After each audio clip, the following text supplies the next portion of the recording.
تو کہا کہ خوب سمجھو کہ تن سے اور لوگوں کے اوپر تانے دینے سے کبھی اصلاح نہیں ہوتی۔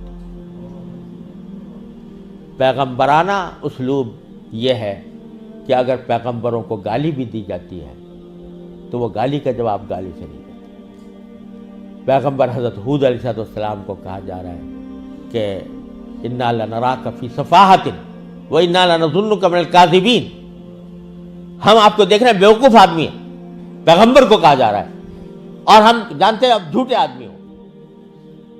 اگر حضرت والد صاحب فرماتے تھے کہ آج اگر کسی مقتدی کو، کسی عالم کو، کسی واعظ کو بھرے مجمع میں یہ کہا جائے کہ تم بیوقوف ہو، تم جھوٹے ہو، تو جواب میں وہ کہے گا تو جھوٹا، تیرا باپ جھوٹا، تیرا دادا جھوٹا۔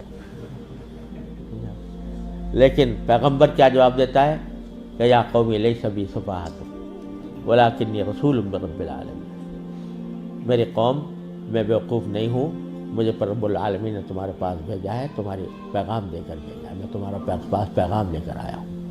تو گالی کا جواب پیغمبر بھی پیغمبر گالی سے نہیں دیتا، گالی کا جواب بھی گالی سے نہیں دیتا۔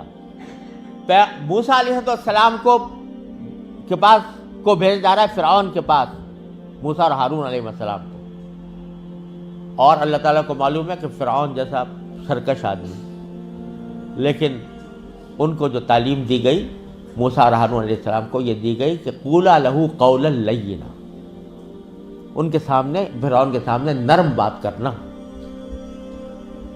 کرنا، لعلہ یتذکر او یخشی، اور شاید نصیحت قبول کر لے، شاید خدا کا خوف دل میں پیدا ہو جائے۔ حالانکہ اللہ تعالیٰ جانتے تھے علم ازلی میں کہ یہ نصیحت قبول کرنے والا نہیں ہے اور ایمان لانے والا نہیں ہے، لیکن پیغمبر سے کہا جا رہا ہے کہ تمہارے دل میں یہ امید ہونی چاہیے کہ شاید نصیحت قبول کر لے، شاید اس کے دل میں خدا کا خوف آ جائے، لہذا نرم بات کرنا۔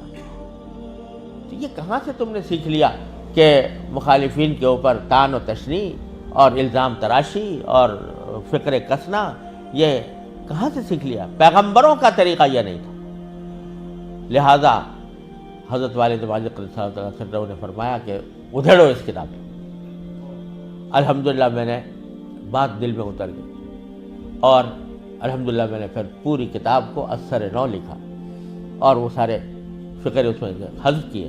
اس موقع پر جو جملہ سنانا چاہ رہا تھا حضرت والد ماجد اللہ کو، وہ یہ، اس موقع پر حضرت والد ماجد اللہ نے فرمایا کہ جب بھی کوئی بات اپنی زبان سے یا اپنے قلم سے نکالو تو پہلے یہ سوچ لو کہ اس بات کو مجھے کسی عدالت میں ثابت کرنا ہے۔ عدالت میں اگر تم اس پوزیشن میں ہو کہ جو بات تم نکال رہے ہو وہ کسی عدالت میں ثابت کر سکو تو بے شک کہہ دو اور لکھ دو، لیکن اگر اس پوزیشن میں نہیں ہو تو ہرگز وہ بات نہ لکھو، نہ کہو۔ کیوں؟ اس لیے کہ ہو سکتا ہے اسی دنیا میں کسی وقت تم سے مطالبہ ہو جائے عدالت، کسی دنیا کی عدالت میں کہ ثابت کرو اپنی اس بات کو، اور اگر اس دنیا میں نہ ہوا تو آخرت میں تو ہوگا ہی ہوگا۔ آخرت کی عدالت میں اللہ تبارک و تعالیٰ کے سامنے سب کچھ حاضر ہوگا اور تمہیں ثابت کرنا ہوگا۔ اگر ثابت نہیں کر سکتے تو منہ سے نہیں نکالو۔ تو کہا کہ خوب سمجھو کہ تن سے اور لوگوں کے اوپر تانے دینے سے کبھی اصلاح نہیں ہوتی۔ پیغمبرانہ اسلوب یہ ہے کہ اگر پیغمبروں کو گالی بھی دی جاتی ہے تو وہ گالی کا جواب گالی سے نہیں دیتے۔ پیغمبر حضرت ہود علیہ السلام کو کہا جا رہا ہے کہ انا لنراک فی صفاحۃ و انا لنظنک من الکاذبین، ہم آپ کو دیکھ رہے ہیں بیوقوف آدمی ہیں، پیغمبر کو کہا جا رہا ہے، اور ہم جانتے ہیں اب جھوٹے آدمی ہو۔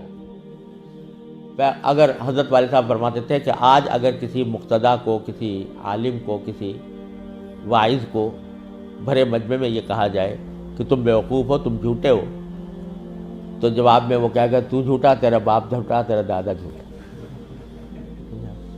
لیکن پیغمبر کیا جواب دیتا ہے کہ یا قوم لیس بی صفاحۃ ولکنی رسول من رب العالمین، میری قوم میں بیوقوف نہیں ہوں، مجھے پر رب العالمین نے تمہارے پاس بھیجا ہے، تمہاری پیغام دے کر بھیجا ہے، میں تمہارے پاس پیغام لے کر آیا ہوں۔ تو گالی کا جواب پیغمبر گالی سے نہیں دیتا، گالی کا جواب بھی